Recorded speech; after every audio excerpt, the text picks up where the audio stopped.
Assalamualaikum warahmatullahi wabarakatuh. Waalaikumsalam warahmatullahi wabarakatuh. Segala puji dan syukur kepada Allah Subhanahu wa taala atas nikmat Allah mudahkan kita dalam banyak kebaikan dan Allah berikan kita kehidupan yang memudahkan kita untuk selalu dekat kepada Allah Subhanahu wa taala. Kita hidup di Indonesia dengan segala kemudahan dari Allah. Untuk dekat sama Allah itu mudah dibandingkan dengan saudara-saudara kita di tempat lain atau di negeri yang lain. Ada di antara mereka itu untuk dekat kepada Allah aja mereka harus menanggung ancaman, kesulitan dan berbagai macam ujian. Sedangkan kita di Indonesia alhamdulillah untuk mendekat kepada Allah dengan ibadah, dengan ta'lim sangat-sangat mudah. Ini perlu kita syukuri sehingga nanti Allah selalu menjaga kebaikan dan kemudahan ini untuk kita. Jadi jangan banyak mengeluh. Kalau kadang muncul keluh kesah dalam hidup kita atau dalam iman kita, coba bandingkan diri kita dengan orang lain yang lebih susah dari kita. Kadang ada orang yang ngeluh depan saya tentang, Ustadz gimana nih negeri kita, kayaknya kita gak mungkin bangkit, kayaknya Islam apa dan seterusnya. Saya bilang, kita gak pernah hidup di zaman Mongol sih. Coba kalau kita dulu hidup di zaman Seljuk di masa kuat-kuatnya Mongol, dilanjutkan ke masanya Ottoman sampai masa Timur Leng tuh yang di Turki. Itu masa-masa kaum muslimin sangat berat menghadapi ujian dalam keimanan mereka. Anak perempuannya harus jadi budak, anak laki-lakinya juga jadi budak. Mereka harus membayar pajak 50% dari hasil penghasilan mereka, baik pertanian, perkebunan dan seterusnya. Pokoknya berat aja. Tapi mereka nggak berputus asa. Pada akhirnya muncullah kemudahan dan kemenangan-kemenangan yang Allah berikan kepada mereka. Di antaranya misalnya kayak kejadian Saifuddin Qutuz, perang Ain Jalut ya. Ain Jalut, Saifuddin Qutuz, Allah berikan kemenangan, kemudian mudah sebentar, lalu terjadi lagi ujian, mudah lagi dan seterusnya. Itu lebih berat daripada kehidupan kita hari ini. Hari ini kita belajar Islam dengan mudah, berislam dengan mudah, datang ke masjid dengan mudah, beribadah dengan mudah. Semua itu adalah anugerah dari Allah yang harus kita syukuri dan kita jaga, bahkan kita jadikan sebagai kesempatan kita untuk berlomba-lomba dalam kebaikan. Kemudian salawat dan salam kepada Rasulullah Sallallahu Alaihi Wasallam yang pastinya hubungan kita dengan beliau itu tidak akan pernah terputus sampai ke akhirat. Hari ketika hubungan suami istri, ayah dan anak itu terputus, ternyata hubungan dengan Rasulullah belum terputus karena masih ada syafaat Nabi. Yauma yafirrul mar'u min akhihi wa ummihi wa abihi wa sahibatihi wa banihi likulli imri'in minhum yauma idzin sya'nun yughnih. Hari ketika seorang anak lari dari ayahnya, lari dari istrinya, lari dari ibunya, lari dari anaknya, lari dari temannya. Pada hari itu semua orang sibuk sendiri-sendiri, cuman satu orang yang sibuk mengurus orang lain, yaitu Rasulullah Shallallahu Alaihi Wasallam. Jadi kalau kepada orang tua aja kita sangat berusaha menyenangkan dan berbakti, maka harusnya kepada Rasulullah lebih dari itu dengan cara salah satunya berselawat kepada Nabi. Jangan bakhil, jangan kikir untuk selawat. Karena kita nggak sadar selawat kita yang mudah banget itu ternyata akan berpengaruh sangat besar. Bahkan di dunia, apalagi nanti di akhirat. Man shalla alayya salatan, sallallahu alaihi ashran. Siapa yang berselawat kepadaku 1 kali, Allah berselawat untuknya 10 kali. Salawat Allah untuk seorang hamba artinya ampunan dosa dan rahmat. Jadi jangan remehin. Kalau kita mendengar nama Nabi disebutkan, maka katakanlah Allahumma sholli ala Sayyidina Muhammad. Teman-teman yang dirahmati Allah Subhanahu wa taala, marilah kita renungkan beberapa ayat Al-Qur'an sebelum kita membahasnya dalam nasihat-nasihat yang mudah-mudahan menjadi booster iman. Pertama, firman Allah di dalam surat Al-Baqarah ayat 148. Allah Subhanahu wa taala berfirman, A'udzu billahi minasy syaithanir rajim. Bismillahirrahmanirrahim. ولكل وجهة هو موليها فاستبقوا الخيرات الخيرات أينما تكونوا يأتي بكم الله جميعا إن الله على كل شيء قدير. Surat Al-Baqarah 148. Kemudian di dalam surat Ali Imran 133 Allah Subhanahu wa taala berfirman, "Wasari'u ila maghfiratin min rabbikum wa jannatin 'arduha as-samawati wal ardu u'iddat lil muttaqin." Di dalam surat Al-Qiyamah Allah juga berfirman, "Was-sabiquna as-sabiquna ulaikal muqarrabun fi jannatin na'im sullatun minal awwalin wa qalilun minal akhirin." Sadaqallahul azim. Teman-teman yang dirahmati Allah Subhanahu wa taala, seperti yang disampaikan tadi oleh Kak Buni dan Kak Dika, bahwa pembahasan kita pada malam ini tentang bagaimana cara kita untuk membooster iman kita dalam kondisi iman itu memang selalu labil, dan kita tahu tentang iman yang yazid wa yanqus, bertambah dan berkurang itu, maka solusinya harus di-charging. Dan salah satu cara untuk men-charging iman adalah duduk dalam majelis ilmu. Majelis yang di dalamnya kita belajar iman, kita belajar ma'rifatullah, mengenal Allah, kita belajar, kalau bahasa saya yang paling gampang itu belajar melibatkan Allah dalam kehidupan kita. Karena kalimat ma'rifatullah, akidah, tauhid dan seterusnya adalah kalimat-kalimat yang mungkin perlu diterjemahkan agar kita faham maksudnya apa sih mengenal Allah itu. Apa maksud dari akidah dan tauhid? Apakah sekedar teori? Ternyata maksud dari akidah, tauhid, ma'rifatullah, rububiyah, uluhiyah, asma, sifat dan seterusnya, intinya satu, libatkan Allah dalam hidup kita. Karena kalau kita cuma tahu Allah tapi nggak dilibatin, itu belum ada akidah, belum ada akidah itu kayak akad, belum ada hubungan gitu, belum ada ikatan antara kita dengan Allah. Maka dalam majelis-majelis ilmu seperti ini, kita ingin ngecas iman kita dengan ayat-ayat, hadis-hadis, nasihat-nasihat dan hikmah-hikmah tentang Allah, tentang bagaimana kita memperlakukan Allah atau bermuamalah dengan Allah dalam kehidupan kita supaya iman kita bertambah lagi. Dan indikasi dari bertambahnya iman adalah bertambahnya amal solih. Jadi kita nggak bisa mengatakan iman bertambah kalau amalnya gitu-gitu aja. Nggak bisa dikatakan iman itu yazid kalau kita tidak berkurang dosanya, bertambah pahalanya, itu tidak yazid. Jadi iman itu diricas, indikasinya adalah bertambahnya amal soleh. Bahkan pertambahan amal soleh itu tidak hanya sedikit, tetapi dia nambahnya itu kerasa banget gitu, gairahnya, semangatnya. Itu berarti memang majelis ilmu tersebut adalah majelis iman, bukan sekedar majelis perdebatan. Nah, hari ini kita akan coba belajar iman, membooster iman kita, hati kita dengan ayat-ayat yang tadi saya baca. Tentang apa sih ayat tadi? Ayat tadi bercerita tentang anjuran menyegerakan dan berlomba-lomba dalam kebaikan. Karena masalah kita seringkali itu banyak pertimbangan.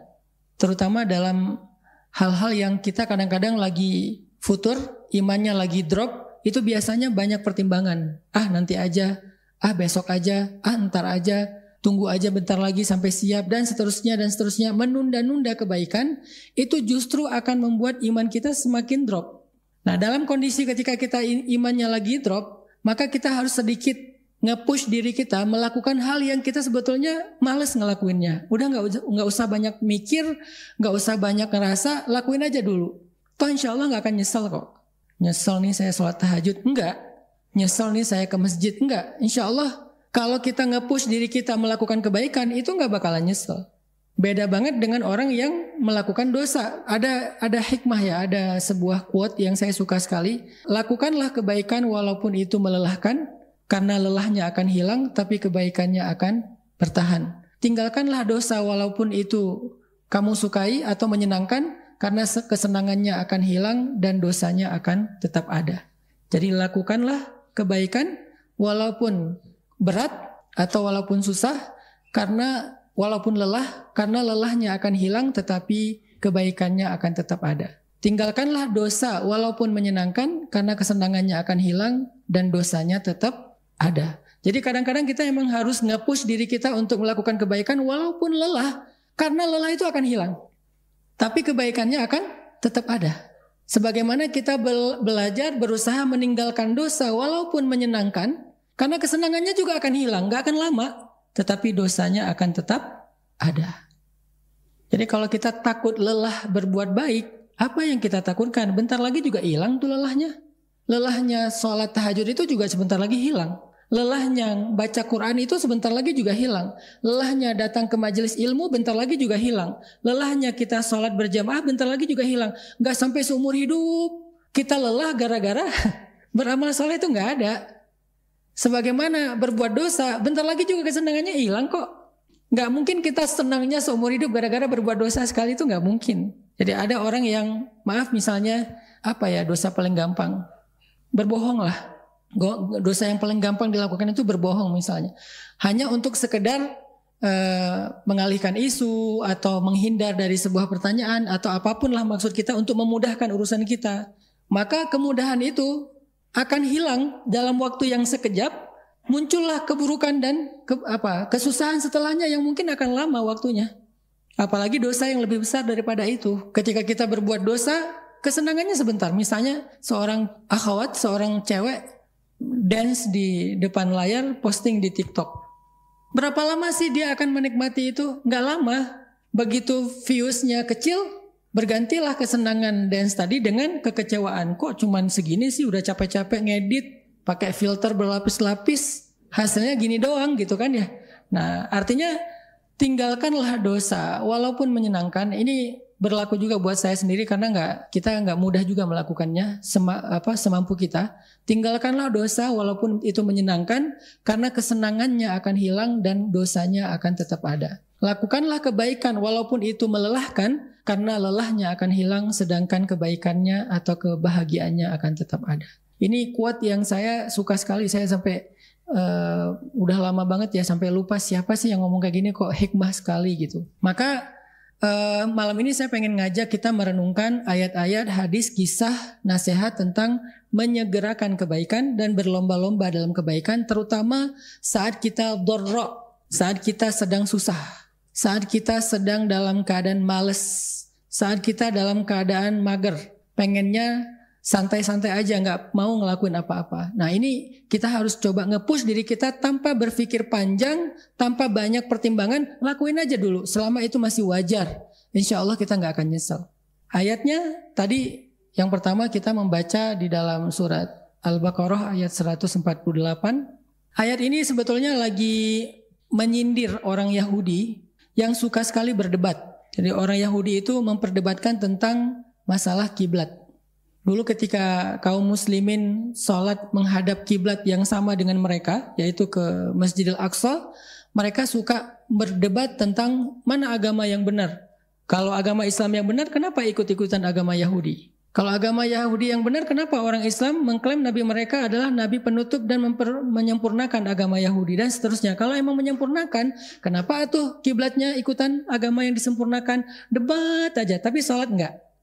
Akhirnya pindah kiblat. Karena kaum muslimin merasa berat hati dengan hinaan orang Yahudi, Nabi juga merasa nggak nyaman. Akhirnya Allah pindahkan kiblat dari Masjidil Aqsa ke Masjidil Haram. Setelah kiblat pindah, orang Yahudi ngomong lagi, debat lagi. Kalau emang agamanya benar, ngapain sih pelin-pelan? Kalau udah benar ke Masjidil Aqsa, ya udah Masjidil Aqsa aja, nggak usah rubah-rubah. Kayaknya Islam ini pelin-pelan deh, syariatnya nggak benar deh, dan seterusnya. Kalau emang sholat ke Masjidil Aqsa itu yang benar, maka mulai sekarang sholatnya orang Islam itu nggak sah.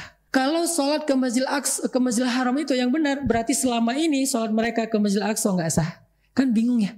Wah, kaum muslimin bingung lagi nih. Aduh gimana ya Rasulullah? Berarti selama ini sholat kita nggak benar dong ke Masjidil Aqsa. Yang benar sekarang nih ke Masjidil Haram.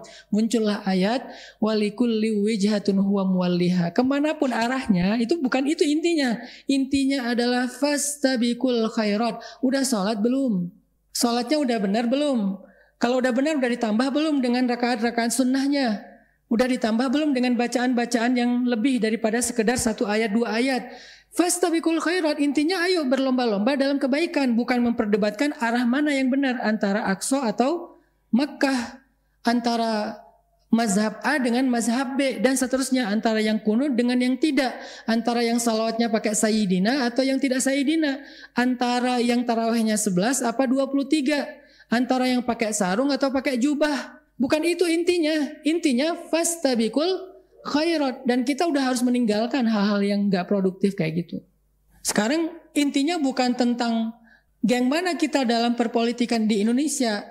Sekarang kita adalah masanya, karena ini masih jauh dari tahun politik, kecuali bagi para politikus mereka selalu merasa dekat ya. Kita udah fastabiqul khairat gak untuk membangun Indonesia? Kubu A dan kubu B dan seterusnya. Terus kapan bangun Indonesianya? Kapan kita berkaryanya dengan masing-masing kapasitas kita ya? Atlet berkarya sebagai atletnya, pengusaha berkarya sebagai pengusahanya, orang sosial berkarya dengan proyek-proyek sosialnya, para dai berkarya dengan nasihat-nasihat dan dakwah programmingnya. Berkarya aja udah fokus fastabiqul khairat, sehingga kita nggak habis energi untuk hal yang tidak produktif. Ini sebuah nasihat yang penting sekali dalam keislaman kita. Karena dulu para sahabat hampir terbawa dengan gaya orang Yahudi yang debat siang malam, amalnya sedikit. Sehingga Allah dan Rasulnya nggak rela kaum muslimin mengimpor budaya ini, budaya berdebat, budaya sibuk saling menyalahkan, tapi tidak beramal apa-apa. Muncullah ayat ini, walikulli wijhatun huwa muwalliha fastabiqul khairat aina ma takunu ya'ti bikumullahu jami'a innallaha ala kulli syai'in qadir. Jadi udah nggak usah debat tentang mana arah yang paling benar. Dari manapun Allah maha mendatangkan kalian, mendatangi kalian. Allah maha menghitung amal kalian. Yang paling penting fastabiqul khairat. Sama seperti orang Yahudi memperdebatkan berapa jumlah ashabul kahfi. Sayaquluna thalathatur rabi'uhum kalbuhum. Ada yang bilang 3, 4 dengan anjingnya. Wa yaquluna khamsatun sadisuhum kalbuhum rajman bil ghaib. Ada yang bilang 5, 6 dengan anjingnya, dengan cara nebak-nebak yang mereka enggak tahu. Wa yaquluna sab'atun wa thaminuhum kalbuhum. Ada yang mengatakan 7 dan 8 dengan anjingnya. Katakanlah Allah lebih tahu jumlahnya. فَلَا تُمَارِ فِيهِمْ إِلَّا مِرَاءً ظَاهِرًا وَلَا تَسْتَفْتِ فِيهِمْ مِنْهُمْ أَحَدًا.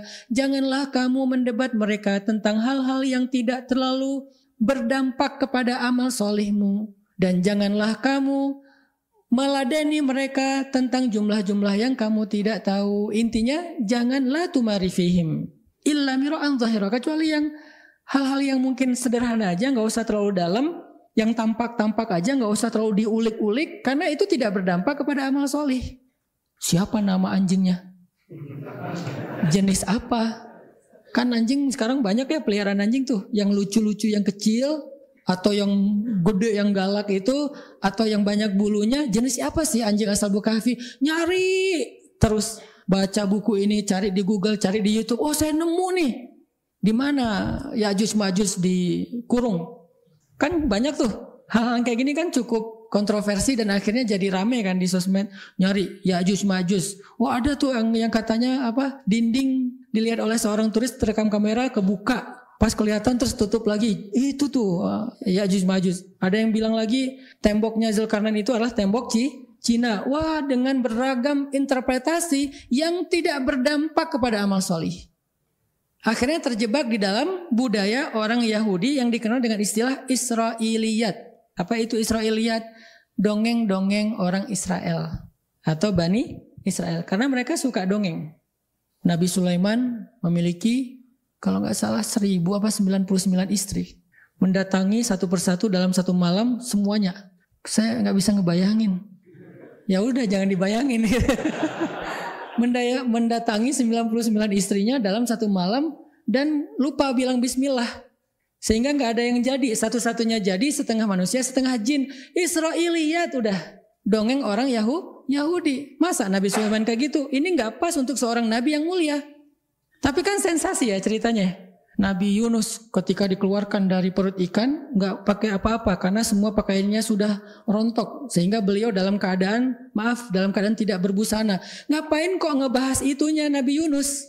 Yang dibahas di dalam Al-Quran itu bukan dalam keadaan apa Nabi Yunus dikeluarkan dari perut ikan, tapi doanya Nabi Yunus itu yang menggetarkan arasy, sehingga yang menambah amal kita harusnya subhanaka inni kuntu minaz zalimin. Itunya yang kita amalkan, bukan tentang bagaimana dikeluarkan dari perut ikan. Jenis ikannya apa? Apa megalodon? Dan seterusnya. Nah ini nih Israiliyat namanya teman-teman. Begitu juga dengan Nabi Daniel. Banyaklah. Sehingga kita di dalam ayat ini dianjurkan oleh Allah untuk fastabiqul khairat, berlomba-lomba aja dalam kebaikan. Jangan terlalu banyak menyibukkan diri dengan perdebatan. Nah, hari ini ketika kita udah hijrah, kita dihadapkan dengan sebuah fenomena tentang perdebatan mazhab. Walaupun itu bukan hal baru sebetulnya, udah lama banget. Cuman sering menghangat nih. Seiring munculnya gairah beragama, menghangat lagi nih hal yang kayak gini. Dan kita harusnya udah lebih moderat dan lebih mature lah dalam hijrah kita untuk tidak masuk dalam pusaran ini. Teman-teman akan jarang sekali melihat saya terlibat dalam perdebatan. Kenapa? Beberapa yang kita anggap perlu untuk kita respon dalam perdebatan di publik kita, sebetulnya itu hanyalah pengalihan isu. Kita sengaja diangkat-angkat terus tentang isu radikal, tentang masalah ini dan itu. Untuk apa? Supaya kita ngebahas ini aja. Karena sifat dari kita tuh kan memang senang ngebahas sesuatu ya. Bahas ini aja, jangan yang ini ya.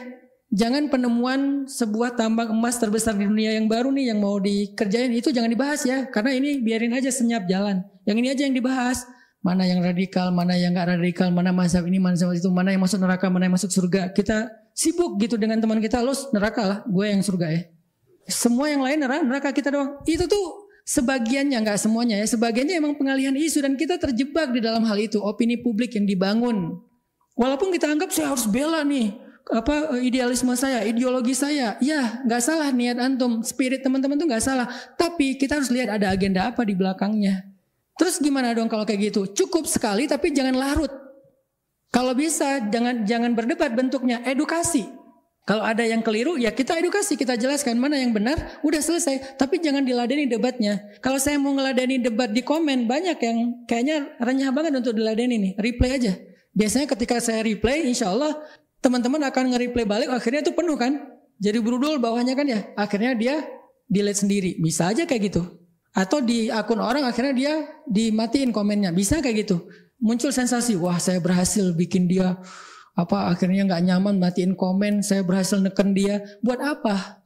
Ini namanya walikulli wijhatin huwa muwalliha. Yuk kita beramal aja, fastabiqul khairat. Fokus aja dengan beramal. Jangan tentang perdebatan. Kalau ada yang mendebat kita dari saudara kita yang lain, mungkin dia belum matang dalam hijrahnya, masih sensasi. Yang dibahas hal-hal yang mungkin bukan hal yang cukup urgent juga, walaupun nggak ada salah dibahas, cuman nggak urgent banget sih dalam keislaman kita. Kayak misalnya banyak banget lah, mungkin masalah-masalah sepele kayak memakai tasbih, hukum memakai tasbih, hukum apa, sampai kadang-kadang saya pernah baca, kok ini dibahas sih, ini sebetulnya apa sih untungnya ngebahas ini, ada yang kayak gitu-gitu. Nah kita nggak usah terlibat, kita fokus saja fastabiqul khairat. Setelah kita hijrah, kita jangan terbawa kepada arus perdebatan, sehingga mengukur idealisme seseorang itu dari sengitnya dia berdebat. Bukan itu indikasi seseorang itu idealis. Dai yang paling idealis tidak selalu yang paling vokal. Dai yang idealis itu kadang dia silent tetapi konsisten dan cukup ya komitmen dengan apa yang sedang dia lakukan. Dia terus bertumbuh. Jadi ada istilahnya silent change. Jadi perubahan dalam senyap itu terjadi, perubahan. Oh kok jadi gini? Nah itu tuh idealis juga loh. Gak harus kayak gitu. Coba hijrah sebagai tren. Kan itu gak dijadikan sebagai narasi yang keluar-keluar kan. Teman-teman mungkin sebagian besar belum ikut tarbiyah saya. Kalau ikut tarbiyah saya, loh kok beda banget dengan taklim. Gak ngebahas jomblo, gak ngebahas patah hati, gak ngebahas galau. Yang dibahasnya apa? Kurikulum pergerakan, kurikulum dakwah. Kok gak dibahas di umum? Karena emang bukan konsumsi publik. Dia untuk para aset-aset dakwah supaya mereka tahu bagaimana cara berdakwah. Itu dijalanin. Alhamdulillah akhirnya punya beberapa amanah-amanah baru. Dan itu semuanya menunjukkan idealisme kita juga dalam dakwah. Nggak harus selalu berbanding lurus dengan lantangnya suara dan panjangnya narasi. Sehingga kalau teman-teman mau nunjukin ekspresi bahwa saya idealis, saya setia, loyalis terhadap idealisme saya, ideologi saya, jangan tunjukkan hanya dengan narasi yang panjang dan lantangnya suara. Tunjukkan dengan karya konkret yang berdampak secara sosial. Apa dampaknya terhadap negara kita, terhadap bangsa kita, terhadap umat kita, terhadap masyarakat kita? Apa dampak antum hijrah itu apa? Setelah hijrah apa dampaknya buat keluarga dulu deh.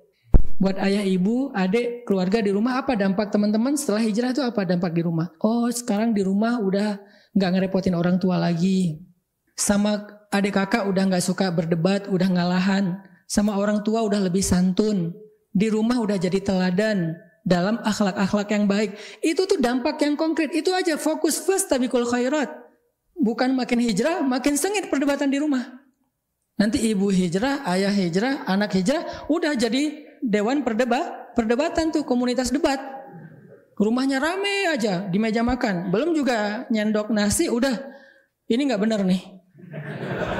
Wah, kata siapa? Allah berfirman. Masing-masing punya dalil kan?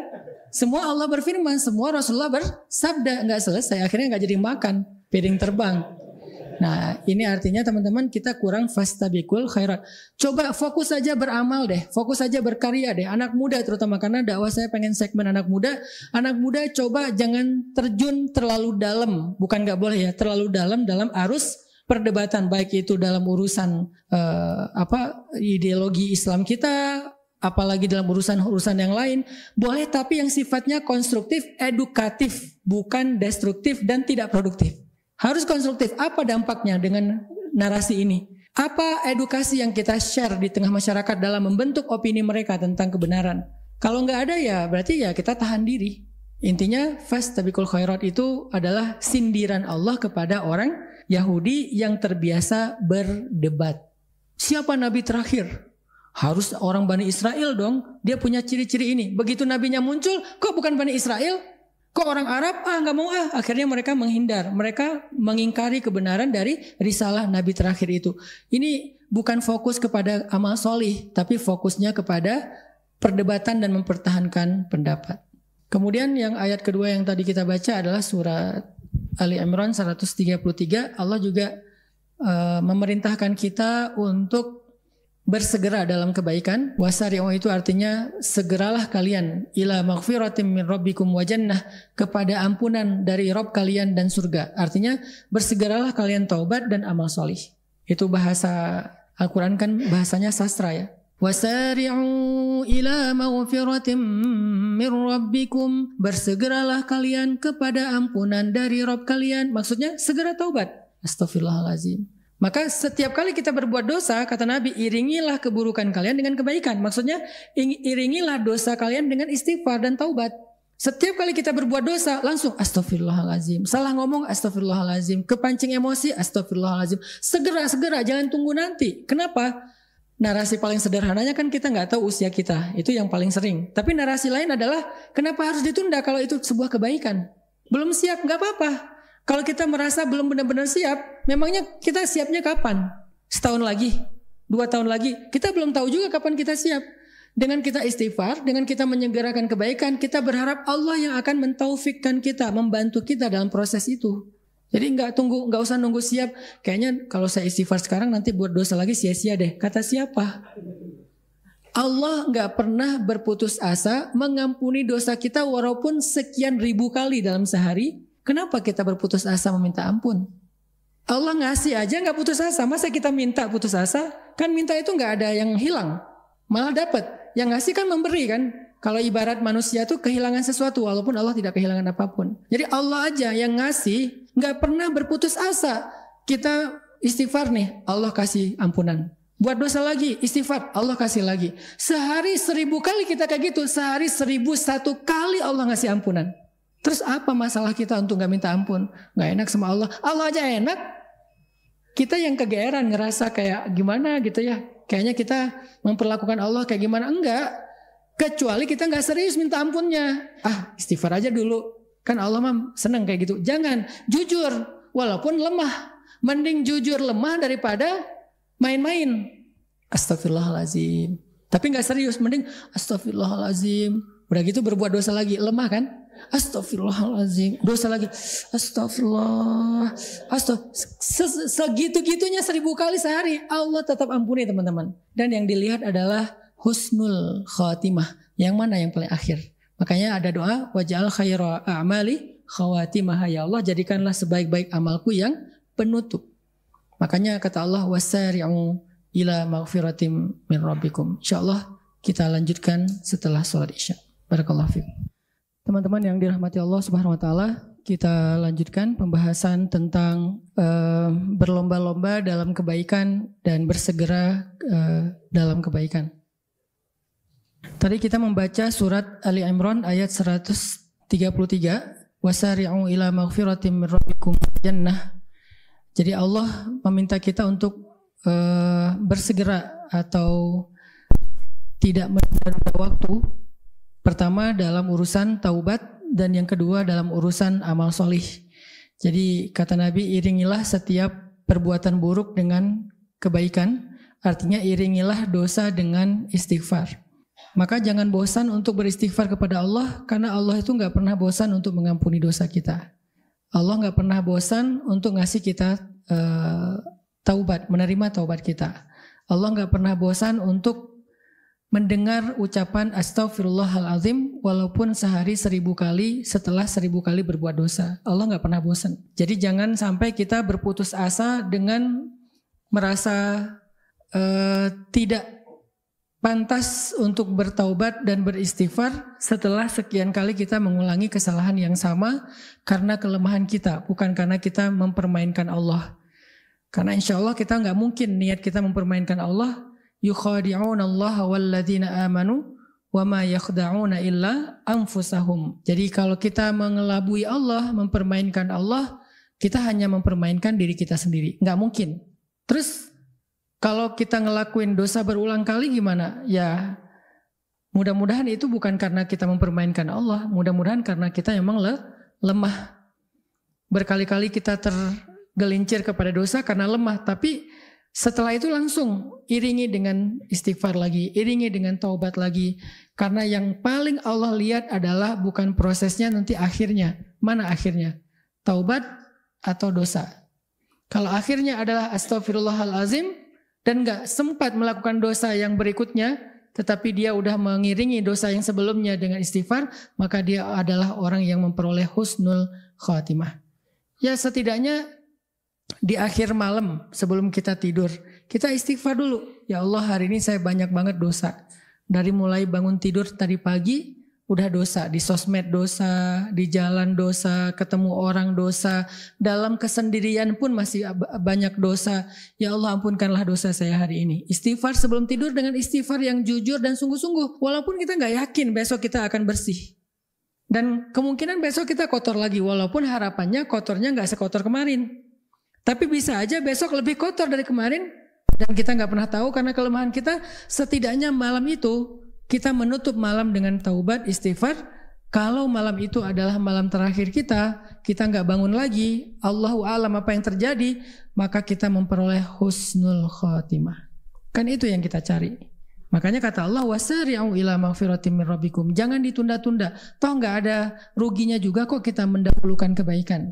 Apa ruginya kalau kita segera beristighfar dan bertobat? Apa ruginya? Gak ada rugi.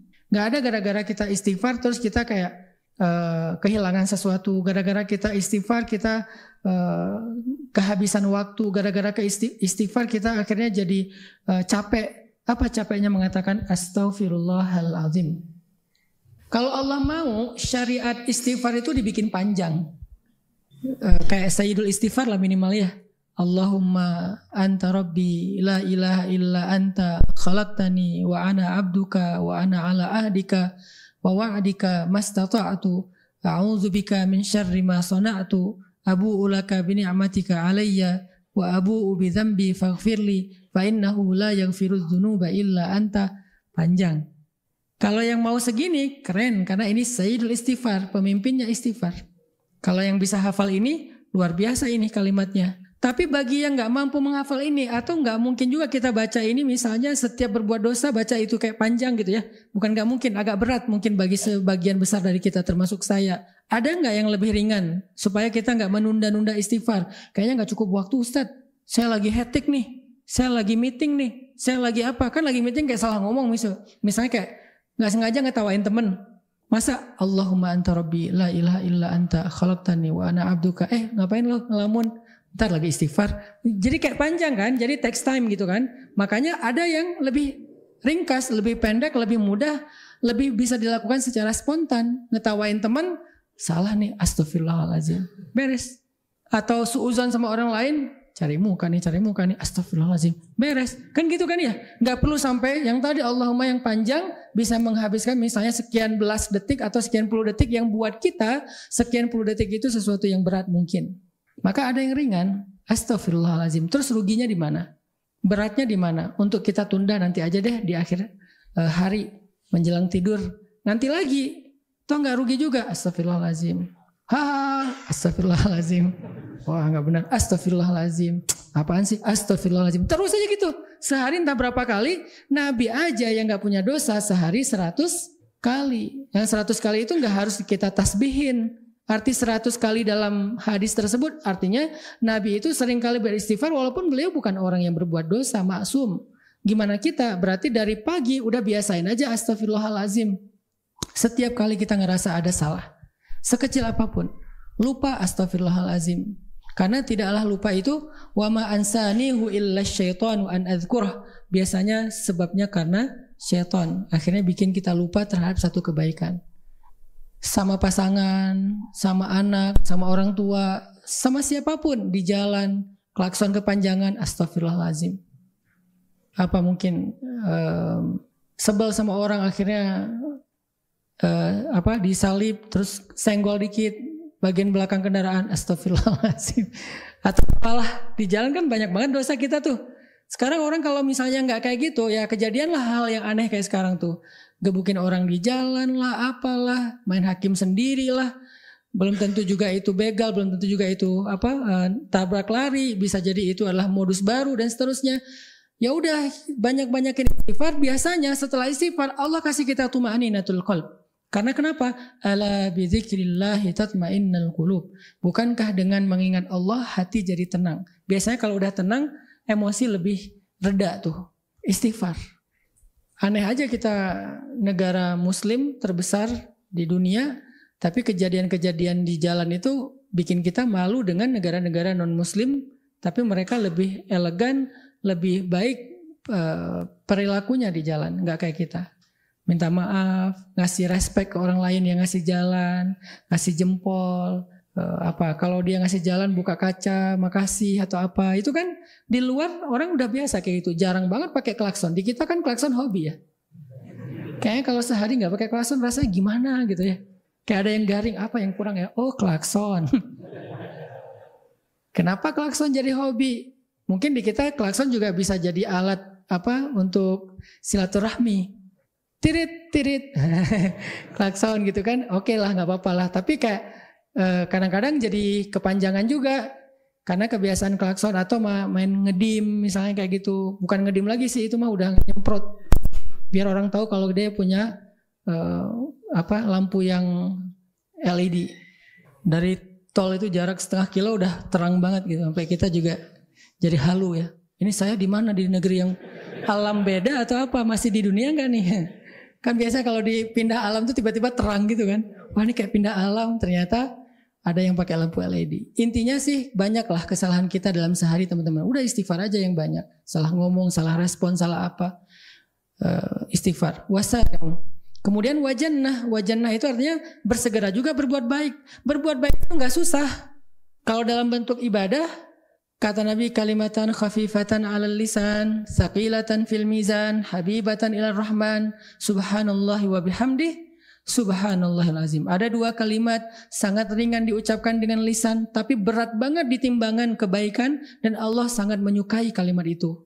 Allah yang Maha Rahman suka dengan kalimat itu. Apa? Subhanallahi wa bihamdi, subhanallahil azim.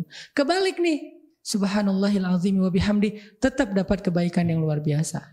Jadi Cuman sekedar nih saya ngomongin kayak gini, teman-teman langsung komat kamit, subhanallah wa bihamdi subhanallahil azim. Udah dapat. Ngapain nunggu nanti coba? Pada diam?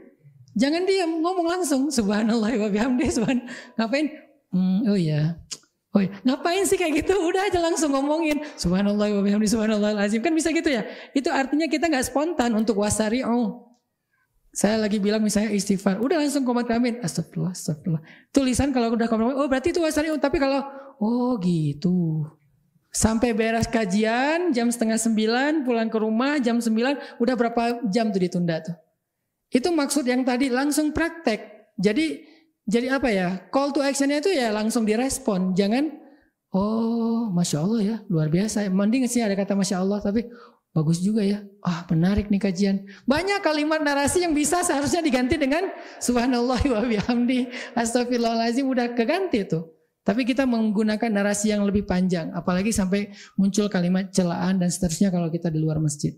Astagfirullahaladzim dan subhanakallah wa bihamdi subhanallahil azim. Dan banyak lagi kalimat-kalimat lain yang zikirnya ringan tetapi bernilai besar di sisi Allah. La haula wala quwata illa billah. Kata Nabi itu kayak kanzun. Kanzun itu kalau di kita itu barang tambang ya, kanzun itu. Sesuatu yang ditemukan dari bawah tanah itu namanya kanzun, yang tersimpan, yang terkubur, yang harus dicari, susah dapatnya, tapi kalau udah dapat berharga banget, mahal. Itu namanya kanzun. Siapa yang mau punya tambang? Saya punya cita-cita, seru ya kalau jadi pemilik tambang, jadi pengusaha tambang gitu kan. Tambang batu bara, tambang nikel, tambang apa, tambang ini, tambang itu, paling ininya tambang emas misalnya. Saya punya tambang, kan gaya tuh. Naiknya Range Rover. Biasanya kan pemilik tambang naik itu tuh. Kalau kita pengen jadi pemilik tambang, ada caranya apa? La haula wala quwata illa billah. Itu tambang. Di mana tambangnya? Kata Nabi, kalimat itu Allah simpan di bawah arasy. Itu kalimat yang Allah simpan di bawah arasy. Dan gak sembarangan orang dapat itu. Artinya kalau kita pengen punya satu tambang di bawah arasy Allah langsung, agak ini ya, agak la haula ya, la haula wala quwata illa billah. Kaget gitu. Kalau kita apa tadi teh? Tambang. Kalau kita pengen punya tambang di bawah arasy, maka caranya ucapkanlah la haula wala quwata illa billah. Kalau kita pengen punya tambang yang lebih besar, yang lebih banyak hasilnya, ya banyakin aja la haula wala quwata illa billah, karena itu tambang langit banget itu. Tambang bumi itu batu bara, nikel, emas dan seterusnya. Saya bukan orang tambang, jadi nggak terlalu menguasai. Tanya Mardigu misalnya, yang ngerti tambang. Tambang bumi banyak, tapi kita kan nggak dapat jatah nih. Kayaknya mau jadi pemilik tambang kayak nggak kepikiran. Mungkin nggak ya, bisa nggak ya jadi saya pengusaha tambang kayak Haji Hisham atau siapa? Kayaknya agak berat ya. Hanya orang yang cukup terpilih lah. Walaupun harusnya semuanya bisa bahasa motivasi. Kalau dia bisa, kita bisa. Tapi kalau realistisnya kan di antara kita di sini mungkin nggak tahu ada nggak orang tambang di sini. Mungkin nggak ada. Kalau ada pun 1-2 orang doang. Cari aja di depan ada yang parkir Range Rover nggak? Nggak ada Ustaz ya. Berarti kita nggak ada yang punya tambang. Tapi mau nggak punya tambang yang lebih baik daripada di bumi? Tambangnya di langit, persis di bawah arasy. La haula wala quwata illa billah. Apa untungnya Ustaz punya tambang itu? Ya seperti untungnya punya tambang di bumi, lebih untung lagi punya tambang di langit. Coba kalau orang punya tambang gimana? Saya pernah di Palembang tuh. Ada satu muslim di Palembang, saya nggak usah sebutin namanya. Beliau punya rumah 4, maaf ya. Memang mungkin beliau adil dan ridho, istrinya 4. Harus prolog dulu yang panjang biar gak salah paham. Rumahnya 4 itu di jalan besarnya Palembang. Itu rumahnya tuh kayak istana, jajar 4. Saya pas lewat saya nanya, ini kantor apa? Ini gedung apa? Kayak tower gitu, kayak mall gitu kan. Oh enggak Ustaz, ini rumah pribadi, ada 4. Seragam lagi. Satu gerbang gitu kan, kayak komplek yang megah banget. Rumahnya kayak istana. Saya bilang punya siapa? Punya Haji Fulan. Beliau punya sawit, ukuran lahan sawitnya tuh kayak udah seukuran 1 kabupaten. Masya Allah ya. Berarti orang kalau punya sawit, punya batu bara, punya nikel, punya emas, hidupnya enak banget. Punya pesawat pribadi, punya airport pribadi, punya mobil berjejer tuh di hanggar pesawatnya. Bisa nggak ya kayak gitu? Bisa. Punya tambang akhirat, punya tambang langit. Pastinya kita akan punya privilege yang lebih dari itu. Kan ini privilege bumi nih. dimudahin di sana sini. Itu ada privilege langit loh dari Allah. Itu maksud Nabi bilang dengan analogi tambang. Jadi kata Nabi, la haula wala quwata illa billah kanzun, harta yang terpendam itu namanya tambang yang ada di bawah arasy. Mudah banget loh caranya. Tapi banyak orang yang nggak mau. Mulai sekarang jadilah pemilik tambang. Sehari berapa kali kita menggali, memproduksi? Ya banyakin aja la haula wala quwata illa billah. Terus nanti dapat apa? Nanti dapat privilege ketika kita membutuhkannya. Dalam masalah kita, dalam musibah kita, dalam ujian kita, kok saya beda sama yang lain, dapat ujian lama, saya cepat. Yang lain ditangguhkan, saya didahulukan. Yang lain mungkin hina, saya dimuliakan. Yang lain ini dan saya terus. Itu kenapa? Karena Allah kasih privilege karena kita punya tambang. Fulan, Haji Hanan, tambangnya di bawah arasy. Bukan di Sulawesi, di Kalimantan, di Sumatera. Bukan di Papua, di Halmahera. Di bawah arasy coba. Kalau di sana aja kita gaya, apalagi di bawah arasy. Dan terkenalnya bukan di bumi, terkenalnya di langit. Tuh yang pemilik tambang di bawah arasy itu tuh, yang paling gede tuh. Kan arasy lebih luas daripada langit-langit dan bumi. Bahkan lebih luas daripada surga-surga. Di mana surga-surga lebih luas daripada langit dan bumi. Luas banget udah jangan berpikir kalau semuanya kayak gitu Ustaz udah sempit dong tambangnya. Kata siapa? Emang tambang di arasy itu, tambang di langit itu seperti di bumi yang kecil. Tambang di bumi yang kalau kita dilihat di peta itu setitik doang. Ternyata di Papua segede itu udah bikin orang dapat privilege hidup seluar biasa ya. Gimana tambang di langit? Belum ke Afrika, belum ke Arab dengan tambang minyaknya. Ini nggak ada apa-apanya. Bumi itu dilihat dari luar angkasa setitik. Dia arasy itu tambangnya lebih gede. Yakin teman-teman bakalan dapat privilege di dunia dan di akhirat. Yang paling kita butuhin sebetulnya nanti di akhirat. Begitu bangkit dari kubur, bangkit sebagai pemilik tambang. Mau bangkit sebagai pemilik tambang? Beda bangkitnya. Ya. Kalau yang nggak punya tambang, ngeringkuk aja ya, udah miskin ya. Kalau pemilik tambang kan pede, walaupun nggak tahu sih. Yang pasti dia bangkit sebagai orang kaya, dia bangkit sebagai orang yang punya bekal, yang pasti dapat privilege dari Allah. Makanya jangan remehin la haula wala quwata illa billah. Ada kan kisah tentang seorang sahabat yang ditawan sama musuh, bebasnya gara-gara la haula wala quwata illa billah. Ayah ibunya orang miskin. Musuh minta tebusan terhadap anaknya yang ditawan. Kalau enggak akan dibunuh besok. Maka ayah ibunya datang ke Rasulullah minta solusi. Kata Nabi, banyakin la haula wala quwata illa billah. Mereka beriman. Bilang, ya Rasul anak saya ditawan. Bukan gak mau beribadah. Tapi mereka tahu bahwa yang dikasih Nabi itu pasti berefek dalam hidupnya di dunia dan di akhirat.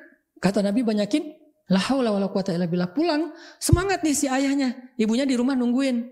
Gimana Pak? Ya bahasa Arab lah pokoknya. Gimana Pak udah ketemu Rasul? Udah gitu kan. Oh dapat ini enggak? Dapat tebusan enggak? Dapat. Lebih baik daripada tebusan. Apa? La haula wala quwata illa billah. Coba kalau istrinya di zaman kita dapat kayak gitu. Gak usah istri dulu dong. Kita aja dapat nasihat dari ustaz kayak gitu. Kita pasti dalam hati ngomong, ya tahu sih. Tapi yang saya butuhkan sekarang duit. Bukan la haula wala quwata illa billah. Kan gitu ya. Itulah yang membedakan kita dengan mereka. Makanya kita gak pernah ngelihat keajaiban. Kalau mereka percaya, begitu Nabi bilang la haula wala quwata illa billah, dia pulang dengan semangat, kayak dapat tebusan gede gitu, bahkan lebih. Terus kasih tahu ke istrinya dengan semangat, istrinya juga, masya Allah benar. Ya udah yuk kita banyakin la haula wala quwata illa billah. Tiba-tiba ada yang ngetuk pintu rumahnya, anaknya datang bawa kambing, domba itu satu lembah, bawa domba satu lembah, entah berapa ribu domba. Hah, kamu selamat nak? Ya, gimana caranya kamu bisa selamat? Siapa yang bantu kamu? Aku lagi diikat nih. Diikat, kemudian tiba-tiba datang seorang laki-laki dengan pakaian putih-putih bercahaya, melepaskan ikatanku, kemudian menyuruh aku untuk pulang dan membawa domba-domba milik musuh itu, ya kayak ghanimah gitu ya, harta rampasan perang. Dan musuhku nggak menyadari apapun yang terjadi sama aku karena mereka tertidur pulas. Allah membuat mereka tertidur dan nggak mendengar apa-apa. Yang saya heran, domba selembah itu seberapa berisik sih? Kan berisik banget ya. Kan rame tuh, namanya domba kan ya. Selembah. Kok sampai musuh nggak bangun sih? Domba selembah itu lagi digiring. Kita domba 3 ekor aja udah rame. Ini domba selembah digiring dengan suara yang berisik. Musuh nggak tahu karena Allah menyelamatkan dia. Apa modalnya? Zikir ayah ibunya. La haula wala quwata illa billah. Bukan hanya bebas, dapat bonus domba selembah. Artinya ringan. Mau wajannah beramal soleh dengan simbolkan surga itu nggak susah sebetulnya. Apa yang membuat kita menghalangi diri untuk berbuat baik? Sama kayak misalnya qaulun ma'rufun shadaqah, ucapan yang baik itu sedekah. Atau amal yang paling Allah suka itu menyenangkan hati saudaramu. Dengan hanya senyum aja, biasanya kan senyum itu nular ya. Begitu kita senyum, orang lain senyum akhirnya dapat pahala sedekah dan seterusnya. Itu beramal baik teman-teman. Jadi gak usah ditunda-tunda, wasari'u aja. Yang ringan-ringan yang kita mampu aja. Kalau yang berat mungkin memang butuh persiapan. Mau tahajud, tahajud baru jam 9 pagi, kan gak mungkin ya. Ya nunggu dong malam. Ya, ada amalan yang memang kita harus nunggu waktunya, kita harus siapkan diri. Tapi jangan sampai kita gara-gara ada amalan yang gede-gede yang harus persiapan, kita jadi nggak beramal yang kecil-kecil. Padahal yang kecil ini juga nilainya besar di sisi Allah. Famay ya'mal mithqala dzarratin khairan yara, la tahqiranna minal ma'rufi syai'a. Jangan remehin amalan kecil walaupun sekecil mithqala dzarrah, kata Nabi. Karena bernilai besar. Itu yang ada di surat Ali Imran. Kemudian yang paragraf terakhir yang kita baca tadi, surat Al-Waqi'ah. Di surat Al-Waqi'ah Allah berfirman, was-sabiqun as-sabiqun. Ada dua kalimat sabiqun. Was-sabiqun as-sabiqun. Apa arti was-sabiqun as-sabiqun? Dua kata sabiqun. Kata sabiqun itu dari kata, kalau di Indonesia yang common itu adalah musabaqah. Musabaqah itu artinya perlombaan. Jadi was-sabiqun artinya orang yang berlomba, orang yang saling mendahului. Itu namanya berlomba. Ada dua kalimat was-sabiqun. Was-sabiqun as-sabiqun artinya apa? Kata para ulama tafsir artinya was-sabiquna fid dunya fahumus sabiquna fil akhirah. Was-sabiquna fil a'malis salihah fahumus sabiquna ilal jannah. Siapa yang di dunia sabiqun, saling mendahului, saling berlomba dalam kebaikan, maka nanti dia di akhirat saling mendahului dan berlomba masuk surga lebih dulu. Makanya surga, orang yang masuk surga itu kan beda-beda waktunya. Ada yang pas dia masuk ternyata temennya udah 1000 tahun di dalam surga. Kan di sana abadi kan, nggak ada batas usia. Hati-hati ini udah time limit nih, udah deadline, nggak bisa masuk lagi nanti. Enggak, ya terus aja selama-lamanya. Ada yang nunggu 500 tahun, ada yang nunggu 1000 tahun, ada yang nunggu 10.000 tahun, ada yang nunggu sekian ratus ribu tahun. Lama banget loh. Nah, tingkatan atau durasi waktu yang siapa lebih cepat dan siapa yang lama itu ditentukan oleh apa? Salah satunya di dunia, siapa yang lebih dulu dan bersegera dalam amal soleh di dunia, nanti dia juga yang akan lebih dulu dan lebih bersegera dalam surga Allah Subhanahu Wa Taala. Itu yang menjadi spirit dan motivasi sahabat untuk berlomba-lomba dalam kebaikan di masa hidup mereka. Karena mereka pengen duluan masuk surga. Sehingga ketika harusnya mereka nunggu 100 tahun, gak perlu 100 tahun. Bahkan yang masuk surganya bareng, sampainya beda. Masuk ke surganya bareng nih. Tapi sampai ke surganya beda-beda. Tergantung apa? Tergantung siapa yang lebih duluan melakukan kebaikan. Sehingga nanti sampainya lebih duluan. Kayak gimana bentuknya? Di sirat. Kata Nabi, ada orang yang melintasi sirat seperti kilat, cepat. Baru berkedip udah sampai ke surga. Padahal sirat itu membentang dari bumi sampai ke surga. Bumi yang saya maksud bukan bumi sekarang, tapi ardul mahsyar, bumi mahsyar. Kalau sekarang belum ada mahsyar, yang ada surga. Mahsyar nanti dibentuk lagi setelah kiamat, sangkakala pertama hancur semuanya. Lalu Allah kumpulkan lagi semuanya menjadi satu bumi saja, nggak ada lagi planet-planet, hanya satu bumi saja, namanya Ardul Mahsyar. Kalau yang sekarang namanya Ardud Dunya. Ard jadi bahasa Inggris Earth. Benar nggak sih Ustaz? Nggak tahu sih, kayak mirip aja gitu.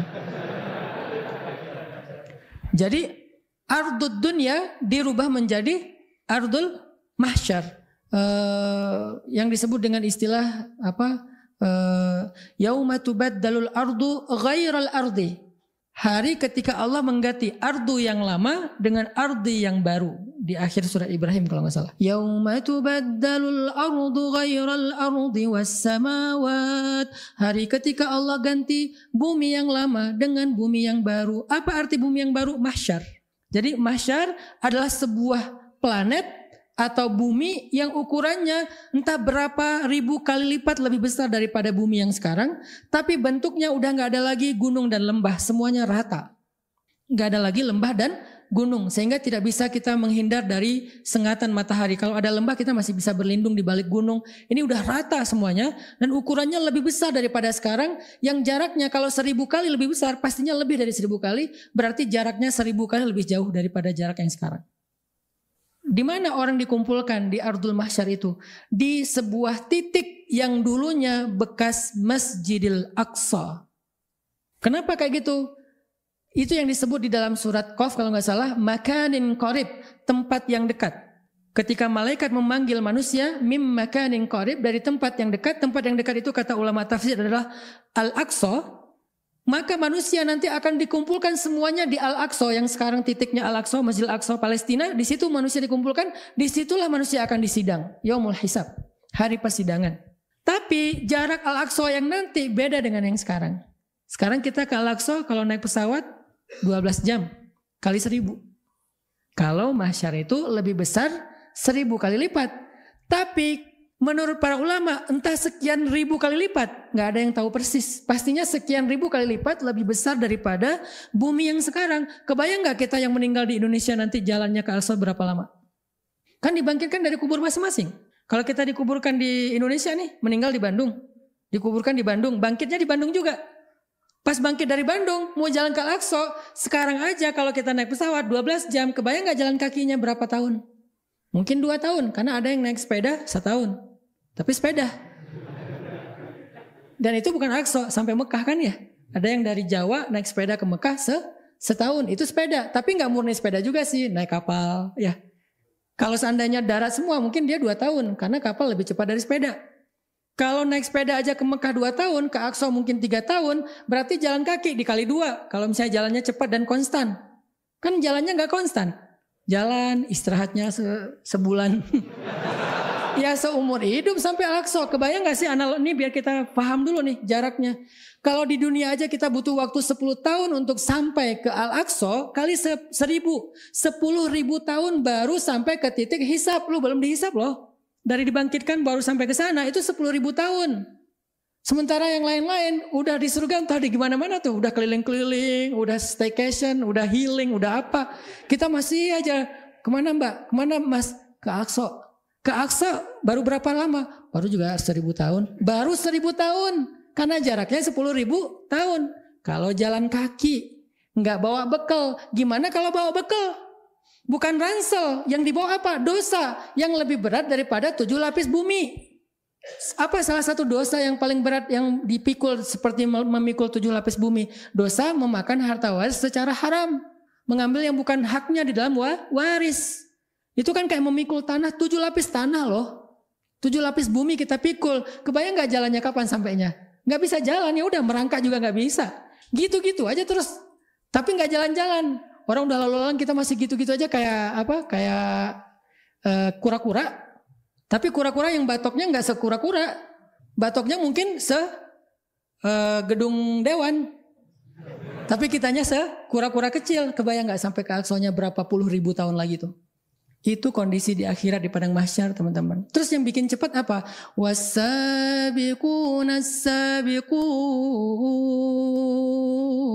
Orang yang di dunia sabiqun, nanti di padang mahsyar sabiqun. Lebih dulu. Ninggalin yang lain. Cepat. Karena hari itu kita gak sempat mikirin yang lain. Mikirin diri sendiri dulu. Kalau udah selamat baru mikirin yang lain. Biasanya udah masuk surga, keluar lagi tuh. Mana saudara saya? Mana orang tua saya? Mana pasangan saya? Oh lupa meninggalnya jomblo misalnya. Ya udah deh, mana pasangan sahabat saya deh gitu ya. Maaf ya. Insya Allah nanti di sana ada pasangan kok. Mana pasangan saya, mana anak saya, mana sahabat yang ikut taklim bareng dengan saya. Baru mikirin yang lain, tapi udah masuk surga dulu. Beda sama Nabi. Nabi gak masuk surga dulu beliau, walaupun jatah beliau lebih duluan dan kunci surga ada di tangan beliau. Tapi beliau stay di mahsyar. Kita nyelamatin diri dulu, udah nyelamatin baru balik lagi. Kata Allah, dia ada di sini, dia ada di sini. Kita cari, lalu kita selamatkan dengan seizin Allah, baru masuk bareng. Makanya sabikun di dunia, biar nanti kita sabikun di akhirat. Mulai dari padang mahsyar udah sabikun. Enggak lagi butuh waktu 10.000 tahun. Itu pun kalau mahsyar itu 1.000 kali lipat dari bumi. Yang kemungkinan kayaknya lebih dari 1.000 kali lipat. Itu pun kalau kita jalan kaki tanpa beban. Kemungkinan besar kita bawa beban. Bebannya apa ya? Beban dosa di atas pundak kita. Dosa-dosa besar yang kita belum taubat dengan taubatan nasuha. Mikul beban jalan ke sana. Dan perjalanannya nggak kayak di dunia, banyak pit stop. Yang di dunia kita bisa transit, yang di dunia kita bisa numpang, nginap di hotel, nginap di rumah teman dan seterusnya. Nggak ada tempat pemberhentian, jalan terus dan nggak ada bekal, nggak bisa minum, nggak bisa makan dalam keadaan lapar dan haus. Kebayang nggak tenaganya kayak gimana? Lemah banget. Benar-benar hari yang sangat susah hari itu tuh. Hari yang sangat susah. Gak ada kesusahan di dunia yang setara dengan kesusahan di akhirat. Gak ada. Sesusah-susahnya hidup di dunia itu mah receh dibandingkan kesusahan di akhirat. Sehingga apa yang bisa bikin kita nanti mudah? Wassabiqun as-sabiqun. Itulah yang difahami sahabat. Makanya mereka berlomba-lomba dalam kebaikan. Itu baru sampai ke Aqsa. Titik makanin qarib untuk hisab. Dihisab di Aqsa, hisabnya juga beda-beda. Ada yang hisabnya lama, ada yang hisabnya cepat. Siapa yang dapat hisab yang cepat yang gak ditanyain satu persatu? Karena amalan kita itu ditanya lebih detail daripada audit apapun di dunia. Kita diaudit aja lama banget. Audit keuangan. Atau mungkin lebih ke pengadilan di dunia kan lama banget ya. Berkali-kali datang ke pengadilan. Belum beres, balik lagi. Lusa minggu depan datang lagi. Hanya kadang-kadang masalah sepele. Atau seorang suami istri ketika istrinya menuntut untuk fasakh atau khulu. Minta cerai, itu kan pengadilannya aja berkali-kali sampai keluar surat cerai dari pengadilan agama misalnya. Itu aja ribet, baru satu kasus. Kebayang nanti di akhirat kasus kita sejak kita baligh, usia 10 tahun, udah mulai ditanya tuh.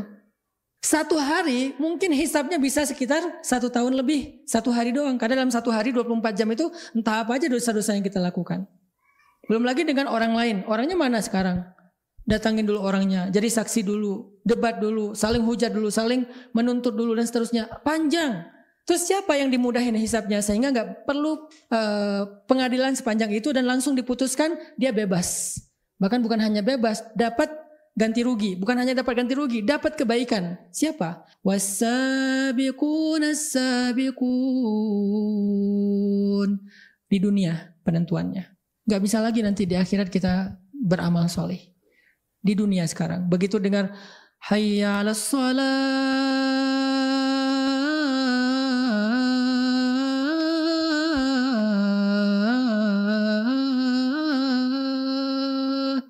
Wudu, langsung jalan ke masjid. Wassabiqun as-sabiqun. Ingin mendapatkan di awal waktu bersama imam shaf pertama. Nanti urutan masuk surganya seperti urutan shaf. Shaf 1, shaf 2, shaf 3 dan seterusnya. Itu sangat menentukan. Enggak sekali 2 kali. Mana yang paling dawam. Makanya enggak bisa kita jangan menghakimi orang lain. Wah, saya tahu sekarang siapa yang bakalan paling telat masuk ke surga. Tuh lihat yang istiqomah di belakang tiang. Asal sholat pasti di belakang tiang. Belum tentu. Artinya kita juga kan belum tentu sampai akhir hayat kita bisa kayak gitu kan. Makanya yang dawam dalam kondisi wassabiquna fid dunya. Itu yang nanti akan menentukan fahumus sabiquna fil akhirah. Sekarang kita baca beberapa kisah bagaimana sahabat berlomba-lomba dalam kebaikan. Makanya Nabi mengatakan khairun nas qarni tsummal ladzina yalunahum tsummal ladzina yalunahum. Sebaik-baik manusia atau generasi adalah generasi aku. Kenapa? Generasi sahabat itu disebut sebagai khairul qurun atau khairun nas, sebaik-baik manusia, sebaik-baik generasi. Karena mereka lah yang paling bergairah dan semangat dalam musabaqah fil a'malis solihah. Berlomba-lomba dalam amal-amal soleh. Mereka yang paling baik. Nanti kita akan tahu gimana semangat mereka. Sekarang pertanyaannya kita mau gak niru dan mengikuti teladan mereka. Sehingga kita insya Allah juga menyusul mereka dalam berlomba-lomba untuk masuk surga Allah. Misalnya perlombaan para sahabat, ini ada contohnya adalah dalam berinfak di jalan Allah. Amarana Rasulullah sallallahu alaihi wasallam an natasaddaq wa wafaqa dzalika malan indi. Faqultu al-yaum asbiqu Aba Bakrin. Umar mengatakan, jadi Umar itu dari dulu pengen banget ngalahin Abu Bakar. Jadi enggak ada kata-kata itu mah Abu Bakar. Saya enggak akan mungkin ngalahin Abu Bakar. Itu kita. Itu mah Rasul, itu mah Abu Bakar, itu mah Umar. Kalau sahabat semangatnya enggak kayak gitu. Bukan itu mah, saya mah harus bisa ngalahin Abu Bakar. Saya harus bisa mendahului Abu Bakar. Itu semangat fastabiqul khairat. Beda sama semangat menyerah. Itu mah Abu Bakar nggak mungkin ngalahin Abu Bakar. Masalahnya bukan siapa menang siapa kalah. Mau nggak berlomba? Karena berlomba itu setidaknya walaupun kita kalah, kita lebih cepat daripada nggak berlomba kan? Kita berenang sendiri nih, kan santai tuh. Bisa jadi gini-gini tapi nggak pindah-pindah. Loh kok masih di sini sih? Karena nggak berlomba, saking santainya nih. Begitu datang teman kita kan pengen nunjukin, gua udah lama loh belajar berenang kan gitu ya. Wah, walaupun heboh gitu kan, setidaknya lebih heboh daripada sendiri. Mudah-mudahan lebih cepat daripada ketika kita sendiri. Jadi jangan berputus asa duluan. Kayaknya nggak mungkin ngalahin Abu Bakar. Bukan itu intinya. Semangat berlomba itulah yang membuat kita lebih baik daripada kita sendiri. Umar mengatakan, saya ingin banget mengalahkan Abu Bakar. Sehingga ketika suatu hari amarona Rasulullah menyuruh kami untuk bersedekah, maka aku merasa udah siap nih. Aku punya harta, setengah dari hartaku akan aku sedekahkan di jalan dakwah. Terus Umar mengatakan dalam hatinya membatin, al-yaum asbiku Abu Bakar. Hari ini aku akan mengalahkan Abu Bakar. Kemudian faji'tu binisfi mali, maka Umar bilang aku datang membawa setengah dari hartaku. Faqala li Rasulullah berkata kepadaku, ma abqaita li ahlika ya Umar? Apa yang engkau simpan untuk keluargamu hai Umar? Qultu mithlah, sama dengan yang aku berikan. Jadi yang aku berikan segitu, yang aku tinggalkan di rumah segitu. Jadi setengah-setengah. Tiba-tiba ata Abu Bakrin bikulli ma indahu. Tiba-tiba datanglah Abu Bakar membawa harta yang enggak terlalu banyak. Umar dalam hati mengatakan, nah, aku ngalahin Abu Bakar nih. Maka Rasulullah bertanya, ya Abu Bakar, ma abqaita li ahlik? Apa yang engkau sisakan untuk keluargamu? Kata Abu Bakar, abqaitu lahumullah wa rasulah. Tidak ada yang aku tinggalkan untuk keluargaku kecuali Allah dan Rasulnya. Umar kaget, Allah dan Rasulnya. Itu artinya gak ada yang tersisa di rumah Abu Bakar. Kalau kita masih nanya, maksud lo? Saking lolanya kita ya. Sahabat kan pinter-pinter. Makanya jadi orang muslim itu harus cerdas, harus smart. Jangan polos-polos amat. Perdebatan tentang hal yang polos. Penulisan yang benar tentang insya Allah. Insya Allah atau insya Allah atau receh banget sih. Gak elegan. Muslim itu elegan. Ngomong sepintas tapi pemahamannya dalam. Coba baca bait-bait syair para ulama kita. Kalau ngejelasin sesuatu tuh singkat. Tapi pas dibedah panjang banget, bisa jadi satu buku sendiri. Itulah kecerdasan kaum muslimin. Dari zaman sahabat sampai zaman-zaman kejayaan Islam. Sehingga ketika Abu Bakar mengatakan, abaqaitu lahumullah wa rasulah, aku tinggalkan untuk keluargaku Allah dan Rasul. Itu udah jelas maksudnya gak ada yang tersisa di rumah Abu Bakar kecuali yakin kepada Allah dan taat kepada Rasul. Umar mengatakan, la usabiquka ala syai'in abada ya Abu Bakar. Aku gak bisa ngalahin kamu wahai Abu Bakar dalam hal apapun di antara kebaikan. Ini takjubnya Umar kepada Abu Bakar. Abu Bakar terus kayak gitu juga. Merasa udah puas diri. Enggak, Abu Bakar berlombanya dengan siapa? Dengan Rasul. Yang pernah saya cerita juga, nanya ke anaknya, putrinya, yang itu istrinya Rasulullah sendiri. Karena yang paling tahu Abu Bakar dan paling tahu Rasulullah. Dia sebagai anaknya Abu Bakar, istrinya Rasulullah. Ya Aisyah, wahai anakku Aisyah, kamu kan bisa ngebandingin amalan Rasulullah sama amalan ayah nih. Kira-kira ada amalan Rasulullah apa yang ayah belum lakuin? Dipikir-pikir sama Aisyah. Artinya kan udah hampir semua dilakuin tuh. Kalau kita gak perlu mikir, banyak. Kalau Aisyah kan mikir, apa ya. Berarti kan Abu Bakar hampir sama Rasulullah. Sampai Aisyah aja harus mikir kan. Oh ada.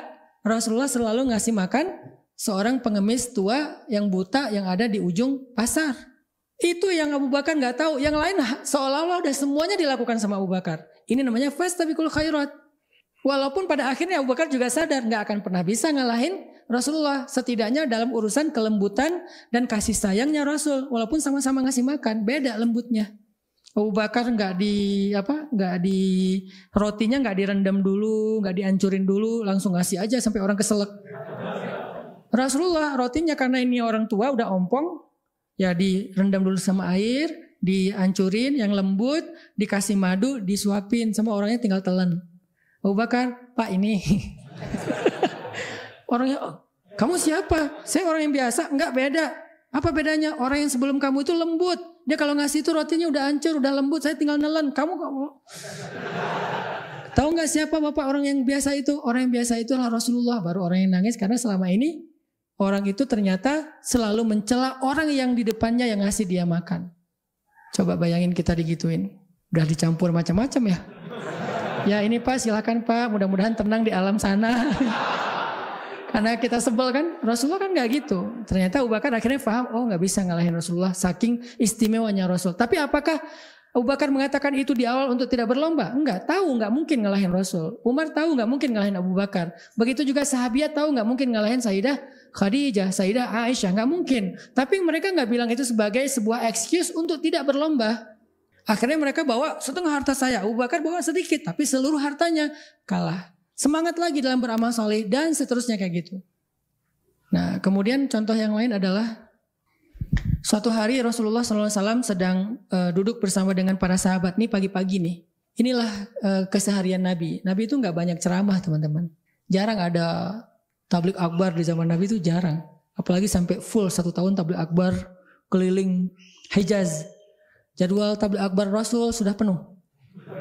Kalau mau waiting list tahun depan hubungi manajemen Rasulullah. Nggak ada. Terus Nabi ngapain? Dakwah Nabi itu daily life. Sehari-hari beliau tuh ya dakwah semua. Nggak ada khusus di majelis ilmu doang gitu. Jadi jangan sampai kita memahami bahwa yang namanya dakwah itu gini nih. Dakwah kayak gini hanya salah satu instrumen dalam dakwah. Dakwah yang real adalah yang ada dalam kehidupan kita sehari-hari bahkan di luar masjid. Apa dampak kita terhadap lingkungan? Itu dakwahnya. Nabi lagi nongkrong barengan sahabat nanya, man asbaha minkumul yauma shaiman? Siapa di antara kalian yang pagi ini sudah berpuasa? Dalam keadaan berpuasa. Sahabat berdiri, salah satunya Abu Bakar mengatakan, ana ya Rasulullah. Yang lain juga bilang, ana ya Rasulullah. Kemudian Nabi nanya lagi, faman tabi'a minkumul yauma janazatan? Siapa yang hari ini sudah mengikuti jenazah, mengiringi jenazah, ngangkut jenazah, kemudian menguburkan jenazah? Sahabat gantian yang berdiri. Tapi ada satu orang yang berdiri lagi, yaitu Abu Bakar mengatakan, ana ya Rasulullah. Nabi nanya lagi, faman at'ama minkumul yauma miskinan? Siapa di antara kalian yang hari ini sudah ngasih makan orang miskin? Sahabat bergantian yang bangun. Abu Bakar bangun lagi, ana ya Rasulullah. Faman ada minkumul yauma maridhan? Siapa di antara kalian yang hari ini sudah menjenguk orang sakit? Sahabat bergantian lagi yang berdiri. Abu Bakar berdiri lagi, ana ya Rasulullah. Setiap Nabi menanyakan, mengabsen amal soleh mereka di pagi itu di waktu duha, mungkin jam 9, jam 10, jam 11 sebelum zuhur, Nabi nanya, sahabat angkat tangan bergiliran kecuali satu orang yang terus angkat tangan, dia adalah Abu Bakar As-Siddiq radhiyallahu anhu.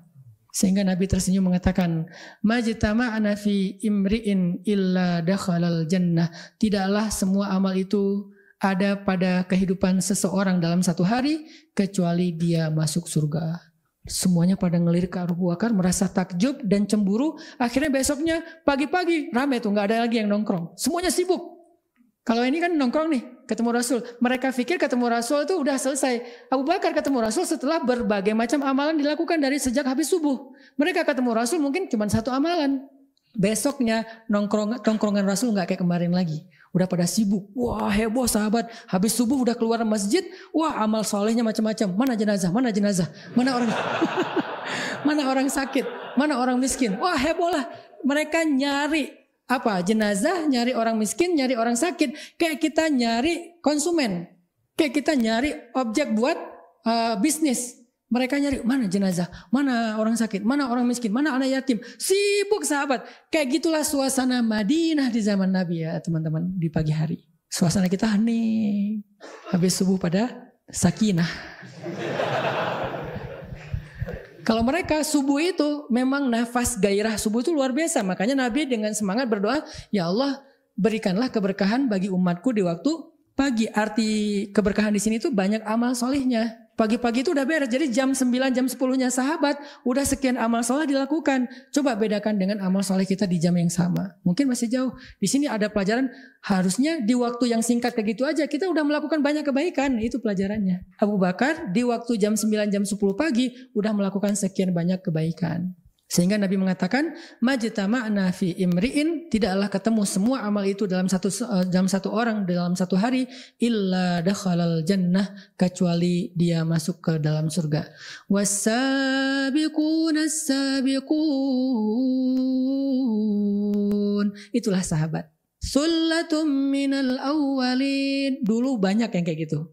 Wa qalilum minal akhirin. Sekarang sedikit. Dulu sullah di situ bukan sepertiga. Jangan dihitung sepertiga berarti masih ada kesempatan 2/3 nih. Enggak kayak gitu sih hitungannya. Sullah di sini adalah sebuah kode, sebuah simbol. Dulu banyak. Kalau sekarang qalilun, tinggal sedikit. Sekarang yang tersisa yang sullatun minal awalin wa sullatun minal akhirin adalah ashabul yamin, golongan kanan yang beramal solih. Tapi enggak sebergairah yang sabiqun as-sabiqun. Mereka juga masuk surga, tapi beda.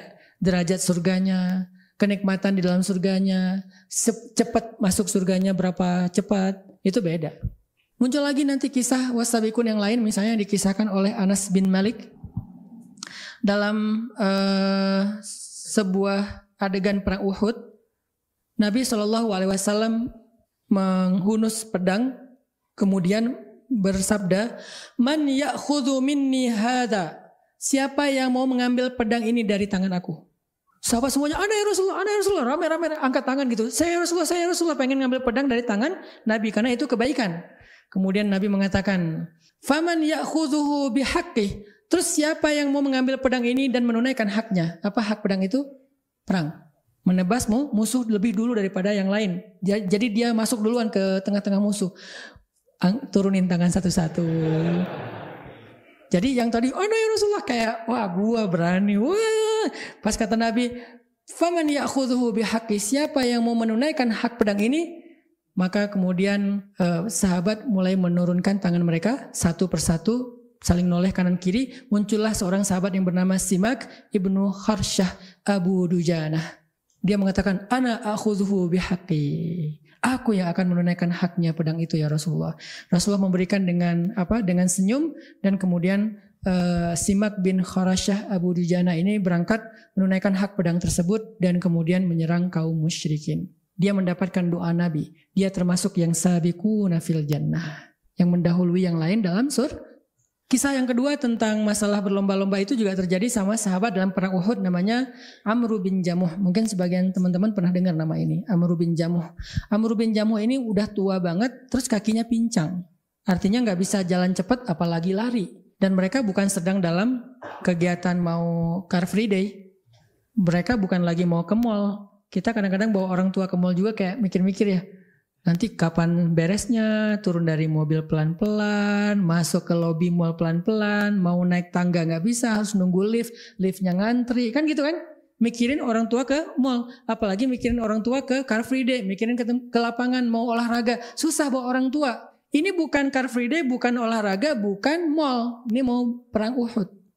Amr bin Jamuh punya anak laki-laki 4 yang juga ikut berperang dalam perang Uhud. Dia bilang ke Rasulullah, "Saya ingin ikut berjihad bersama Rasulullah." Anaknya ngumpul sama ayahnya bilang, "Ayah, biar kami wakili ayah. Ayah gak usah ikut. Ayah kan gak mampu. Kaki ayah pincang. Ayah udah kakek-kakek. Gak perlu juga untuk berjihad karena ayah dianggap orang yang punya uzur. Biar kami yang mewakili ayah." Apa kata Amr bin Jamuh? "Kalian pikir cuma kalian yang pengen masuk surga lebih dulu? Kalau kalian berangkat, kalian syahid, kalian masuk surga lebih dulu daripada ayah. Ayah nganggur di dunia." Bahasa dia, apakah ayah akan tua dalam keadaan tidak ngapa-ngapain? Bahasa kita, nganggur di sini sendiri, kalian masuk surga duluan. Enak aja kata Amr bin Jamuh, "Ayah jangan ikut, ditahan-tahan sama anaknya." Akhirnya dia ngadu ke Rasulullah, "Ya Rasulullah, anak saya menahan saya dari untuk masuk surga." "Kaifa dzalik? Gimana maksud kamu wahai Amr bin Jamuh? Saya pengen berjihad, pengen membela agama Allah, pengen membela negara Islam, malah ditahan-tahan sama anak saya dengan alasan kaki saya pincang. Memangnya yang masuk surga hanya yang sehat-sehat aja?" Wah, luar biasa nih semangatnya. Akhirnya Rasulullah mengizinkan beliau dan beliau mendapatkan apa yang beliau inginkan, syahid di dalam perang Uhud. Terkenallah Amr bin Jamuh sebagai salah satu di antara thullatum minal awwalin, orang yang wassabiqun as-sabiqun. Dalam konteks sekarang, alhamdulillah. Kenapa saya bilang alhamdulillah nggak ada perang di Indonesia? Karena kalau ada perang belum tentu kita sanggup kan. Jangan merasa, "Kok alhamdulillah sih Ustaz, saya kan pengen berjihad." Bentar dulu. Sebelum berjihad tanya dulu, sholat berjamaah di masjid udah konsisten belum? Gak usah jauh-jauh jihad perang segala macam ya. Sholat di masjid. Kalau sakit kita beralasan gak? Hujan, gak enak badan, baru pulang kerja, mau keluar lagi habis ini, ada Zoom, ada segala macam ya. Kan di dunia dalam urusan sholat berjamaah aja kita udah banyak uzur loh. Gimana mau perang? Jadi gak usah yang aneh-aneh dulu deh. Karena bisa jadi kita termasuk orang yang na'udzubillah, la taqulu ma la taf'alun. Janganlah kalian mengatakan yang kalian sendiri nggak sanggup nanti ketika Allah turunkan perintahnya. Jangan macam-macam. Udah sholat berjamaah dulu. Terus naik lagi levelnya. Setelah sholat berjamaah apa? Dakwah. Udah mau belum terlibat dalam dakwah? Jangan-jangan kita ashabul a'adzar, orang yang banyak excuse. "Ustadz maaf nggak bisa ikut. Ustadz maaf gak bisa join, insya Allah saya ikut mendoakan, insya Allah saya support di lain waktu. Itu aja udah banyak uzur, padahal disuruh berdakwah yang nggak perlu berkorban dengan harta dan nyawa, cuman waktu doang mungkin atau tenaga. Kalaupun harta nggak sampai kayak Abu Bakar dan Umar, cuman sebagian kecil. Artinya kalau kita mau belajar dari Amr bin Jamuh, belajar dari Umar bin Khattab, belajar dari sahabat-sahabat yang disebutkan namanya tadi, coba praktekkan dalam konteks kehidupan kita dulu aja.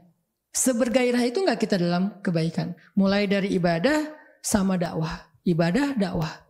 Terutama buat laki-laki. Karena kalau perempuan ibadah udah gak dituntut lagi dakwah. Kalau dia dakwah dia bonus. Laki-laki ibadah gak mau berdakwah, itu ada semacam pertanyaan dari Allah. Bagaimana nasib agama yang diwariskan Nabi kepada kalian? Kenapa kita ditanya Ustadz? Karena kita umat Muhammad, bukan umat Nabi Isa. Umat Nabi Isa tidak punya tanggung jawab dakwah. Umat Nabi Musa tidak punya tanggung jawab dakwah. Itulah yang membedakan mereka dengan kita. Kita punya tanggung jawab dakwah. Laki-laki itu semuanya sama. Mukmin punya tanggung jawab dakwah yang diwariskan dari nabinya. Itulah yang membuat mereka lebih mulia daripada umat-umat sebelum kita. Memangnya kita mulia hanya gara-gara kita umat Nabi Muhammad? Bukan. Kita umat Nabi Muhammad yang mewarisi tugas Nabi Muhammad, yaitu dakwah. Itu yang membuat kita mulia. Sehingga kalau kita nggak punya kontribusi peran di dalam dakwah, kayaknya kita ada yang miss deh dalam diri kita, dalam hidup kita. Laki-laki itu nggak boleh melepaskan diri dari kaitan dakwah, karena nggak ada satupun sahabat yang tidak terlibat dalam dakwah Nabi, nggak ada satupun kecuali orang munafik. Yang tadi saya baca di surat Al-Fat, sayaqulu lakal mukhallafuna minal a'rabi syaghalatna amwaluna wa ahluna fastaghfir lana. Orang-orang munafik dari Arab Badui berkata kepadamu, kami sedang banyak urusan, kami sibuk dengan harta kami, usaha kami, kerjaan kami, anak kami, keluarga kami ada yang sakit, mintalah ampun kepada Allah untuk kami. Itu namanya ashabul a'zar, orang yang banyak excuse untuk tidak mau terlibat dalam dakwah. Siapa mereka di dalam Al-Quran? Munafikun, yang bilang amanna tapi tidak mau terlibat. Bilangnya kami beriman, tapi nggak mau terlibat dalam dakwah agama Allah. Gimana cara kami terlibat Ustadz? Kami bukan penceramah. Emang sejak kapan dakwah itu artinya ceramah? Saya sangat tidak setuju kalau dakwah itu diartikan hanya ceramah. Ceramah cuma salah satu instrumen dakwah yang kecil. Dakwah itu kalau bahasa saya memprogram perubahan, itulah dakwah. Saya jarang ceramah. Di Bandung aja ceramah saya sebulan cuma 2 kali. Yang Rabu malam yang kayak sekarang nih. Ada nggak ceramah saya yang di masjid-masjid yang lain? Nggak ada. Banyak masjid yang undang saya se-Bandung Raya, bahkan se-Indonesia. Kenapa saya jarang menerima jadwal? Karena saya sudah menghabiskan banyak waktu siang dan malam itu untuk memprogram. Akhirnya muncullah tren hijrah, akhirnya muncullah pesantren, akhirnya muncullah sekolah rimba, muncullah berbagai macam kegiatan-kegiatan untuk perubahan. Kita bikin program sama teman-teman geng motor, kita bikin program sama teman-teman bobotoh Viking sebelum pandemi ya. Gara-gara pandemi kan off lagi tuh, mulai lagi dari awal sekarang. Kita bikin program teman-teman, di sini ada sahabat kita juga, Kang Niko dari BFC. Kita bikin program dari semua komunitas anak muda, memprogram perubahan. Itulah kesibukan saya sehari-hari. Jadi kalau ada yang nanya susah banget ngundang Ustaz Hanan, emang susah karena saya ngasih slot jadwal ceramah sebulan cuma 2 kali. Khutbah Jumat nggak ada. Cari masjid mana yang saya setiap Jumat khutbah. Jarang banget. Cuman masjid ini doang karena hak tetangga. Masjid lain ada nggak khutbah Jumat? Dulu tahun 2015 ke belakang, setiap Jumat saya pasti ada khutbah Jumat. Kenapa sekarang nggak ada lagi Ustadz? Satu, saya ngerasa udah kebanyakan ceramah, jarang diceramahin. Saya pengen Jumat itu waktunya saya dinasehatin. Saya dengar khutbah, walaupun awal-awal ada ujian. Nggak gitu sih ayatnya. Ini ujian Pak Ustadz kali ya. Nggak gitu. Aduh, gregetan nih. Udah turun aja biar gantian.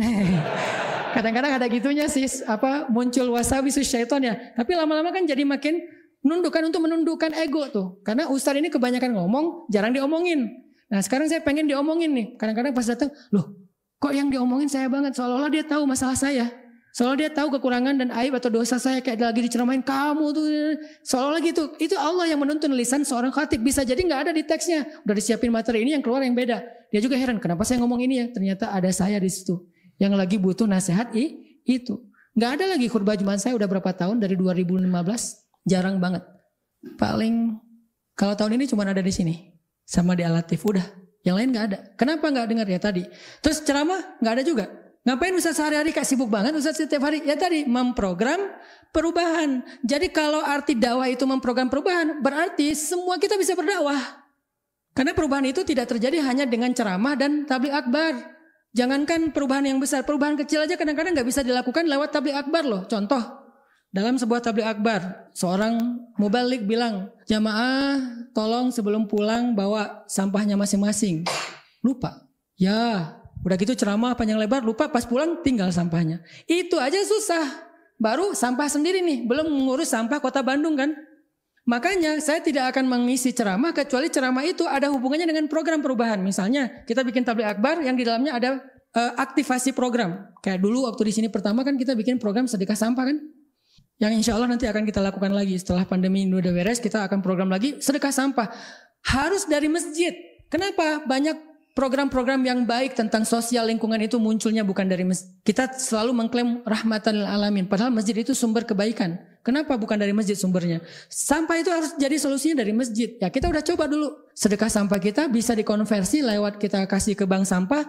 Bisa dapat 6 juta, 3 juta, 5 juta. Dan uang itu kita berikan lagi buat pemulung, buat program dakwah apa segala macam. Gak akan ke siapa-siapa. Balik lagi untuk masyarakat. Lewat sampah doang kita bisa mengkonversi teman-teman per bulan. Hampir 6 juta loh tiap bulan lewat sampah doang loh. Dan itu baru 2 jenis sampah dulu kan. Plastik sama kardus. Belum 36 jenis sampah seperti di Jepang loh yang kampung zero waste itu. Belum sampah organik yang dikonversi menjadi pupuk segala macam. Kemudian nanti ada farming. Kemudian anak muda yang farming itu bisa memunculkan produk-produk yang organik. Produk organik itu kemudian memunculkan ekonomi yang lebih bagus. Kemudian hasil ekonomi itu dibalikin lagi buat dakwah. Itu memprogram. Sehingga kalau arti dakwah itu memprogram perubahan, kalian semuanya punya peluang yang sama untuk terlibat dalam dakwah dengan skill, potensi, dan interest kalian masing-masing. Saya bagian yang kayak gini, mengkonsep, membangun langkah-langkah strategis, memprogram, tapi saya nggak bisa jalan sendiri. Makanya di Pemuda Hijrah muncullah orang media. Kak Buni, sejak beliau hijrah, dulu beliau berpikir, kalau hijrah berarti dengar taklim. Saya bilang ke Kak Buni, nggak bisa berhenti didengar taklim Kak Buni. Kak Buni punya potensi, dulu nge-MC di radio, jadi penyiar, dulu nge-MC di TV, jadi host, sekarang coba nge-MC buat dakwah, biar dakwah ini menarik. Sehingga nanti muncul inspirasi, akhirnya dakwah-dakwah sejak Kak Buni muncul di panggung dakwah, akhirnya kan tabligh akbar dimanapun pakai MC yang profesional ya. Nggak seadanya yang kaku. Kita mulai dengan pembacaan Al-Quran yang akan dibacakan. Udah ketinggalan. Sekarang modelnya gaya-gaya MC atau host yang memang lebih renyah, lebih seru. Udah jadi tren kan. Sampai kita bawa DJ pun, orang mikir DJ di dakwah. Bukan mau gini-gini. DJ di dakwah itu cuma mau mengiringi lagu Indonesia Raya. Kan ada musiknya tuh Indonesia Raya teh. Tapi Indonesia Raya gak akan bilang Indonesia, gak digituin sih. Ya Indonesia Raya aja seperti biasa. Cuman saya gak pakai ya dari YouTube, pakai DJ. Yang penting DJ ikut. Akhirnya yuk kita berdiri lagu Indonesia Raya. Setiap acara tabligh akbar saya pasti dimulai dengan menyanyikan lagu Indonesia Raya kecuali di dalam masjid. Berdiri semuanya, DJ masuk. Tang tarang Indonesia dan seterusnya. Itu peran DJ-nya cuman untuk nyanyi lagu Indonesia Raya. Setelah itu udah selesai dia. Tapi dia dengar nasihat, dia ikut sholat isya berjamaah. Akhirnya dia bilang, baru sekarang saya sholat setelah sekian puluh tahun saya gak sholat katanya. Ustaz ajak saya lagi, gak apa-apa. Walaupun cuma lagu Indonesia Raya aja saya juga gak apa-apa. Yang penting saya bawa piringan itu yang tadi saya pakai untuk maksiat, sekarang pakai buat untuk dakwah, untuk nasionalisme. Bagi yang mengambil fikih, musik itu boleh, dan saya mengambil mazhab itu. Karena musiknya untuk lagu Indonesia Raya, bukan untuk lagu Alan Walker. Ada kayak gitu-gitu bawa siapa lagi? Pemain skateboard. Kok ada dulu kan sebelum 2015 kayaknya nggak ada hubungannya antara skateboarder dengan dakwah. Sampai kita munculkan Pevi Permana, akhirnya dia hafal surat Ar-Rahman di bol pas lagi latihan skate. Sambil dengerin Ar-Rahmannya saya sampai hafal surat Ar-Rahman. Akhirnya terhubungkanlah skateboard dengan dakwah. Terhubungkanlah surfing dengan dakwah. Terhubungkanlah olahraga anak muda ini dengan dakwah. Sampai parkour, break dancer. Terhubung dengan dakwah. Di mana mereka menjadi make up dakwah. Selama tidak melanggar syariat sebagaimana mazhab yang saya yakin. Saya konsultasi juga dengan kakak kelas saya Ustadz Awalul Zikri. Doktor di bidang fikih perbandingan mazhab Al-Azhar. Saya tinggal nelfon Ustadz Awal Zikri, bang, ini gimana nih? Boleh, oh ya, kasih dong dalilnya. Oh ini dalilnya, oh aman, jalan. Ada yang ngawal, nggak asal-asal bikin apa yang dibilang di bid'ah, enggak. Di belakang kita juga ada ulama yang expert di bidangnya. Saya nggak expert di bidang fikih, saya lebih fokusnya di bidang dakwah, memprogramming. Mereka kalau mau ngomong dakwah nanya ke saya, Dr. Ustadz Amri Fatmi. Beliau expert di bidang akidah filsafat.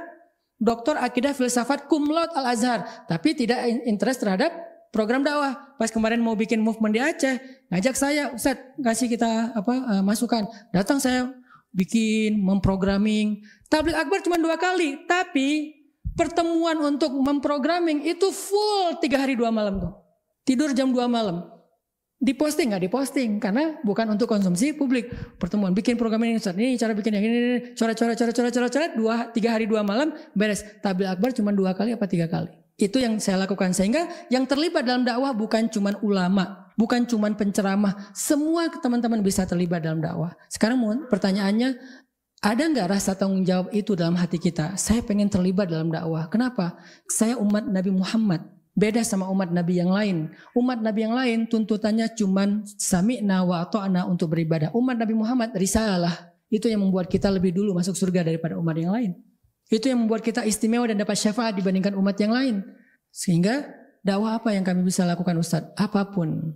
Pemuda Hijrah dalam sebuah dakwah movement perubahan anak muda, kita menunggu teman-teman semuanya. Makanya di grup itu ditanya, apa yang kalian teman-teman bisa kontribusikan buat dakwah? Ustadz, saya orang IO. Kemarin kita bikin forest camp. Forest camp itu kenapa kita bikin ya? Tadi ada tujuan biar anak muda itu belajar event. Nanti mudah-mudahan ke depan mereka produktif juga secara ekonomi dengan skill eventnya. Forest camp sendiri menopang, membackup kebutuhan finansial sekolah dan pendidikan gratis yang kita berikan di pesantren. Sekolah rimba gratis, pendidikan santri sampai remaja gratis, kreatif institut gratis. Dari mana? Kan gurunya juga kita harus berikan haknya yang cukup. Bahkan kalau bisa nantinya lebih daripada standar. Dari mana? Ya tadi dari ada event yang eksklusif, ada yang pendidikan gratis. Jadi saling mensupport. Siapa yang bisa ngasih biar event ini menarik? Ada orang kreatif. Saya butuh banget nih orang-orang kreatif. Saya butuh orang-orang yang ngerti tentang farming, permakultur. Saya butuh orang yang tahu cara mengolah pupuk. Saya butuh orang yang apa? Di sini ada Kang Habil, seorang penunggang kuda, atlet memanah berkuda. Akhirnya kita punya stable, Kang Habil yang berdakwah lewat skill memanah berkudanya. Jadi nggak harus semuanya ceramah. Kalau ceramah berarti tugas dakwah cuma tugas ustadz. Ini yang terjadi pada para sahabat. Yang terakhir adalah kisah sahabat di dalam sahabat miskin ya, sahabat miskin yang datang kepada Nabi protes, kata mereka, ya Rasulullah, zahaba ahlud dusuri bil ujur, ya Rasulullah orang kaya borong pahala. Nabi nanya, gimana orang kaya borong pahala? Kata mereka, yusalluna wa kama nusalli, wa yasumuna kama nasum, wa yatasaddaquna wa la natasaddaq, wa ya'tikuna wa la na'tik. Mereka sholat, kami juga sholat. Mereka puasa sebagaimana kami puasa. Tapi mereka sedekah, kami nggak bisa sedekah. Mereka membebaskan budak, kami tidak bisa membebaskan budak. Berarti mereka borong pahala ya Rasul. Protes sahabat-sahabat yang miskin. Akhirnya Nabi bilang, setiap tasbih sedekah, setiap tahmid sedekah, setiap takbir sedekah, tersenyum itu sedekah, memindahkan diri dari jalan sedekah. Itu gara-gara sahabat miskin protes terhadap sahabat kaya. Gara-gara mereka beramal dengan amalan yang orang miskin tidak bisa beramal, yaitu bersedekah. Ada rasa cemburu kayak gitu teman-teman. Mudah-mudahan apa yang tadi kita dengar dari kisah-kisah inspirasinya para sahabat bisa mendorong kita untuk berlomba-lomba dalam kebaikan, meraih derajat sullatun minal awwalin wa qalilun sedikit dari golongan kita yang punya semangat was-sabiquna sabiqun.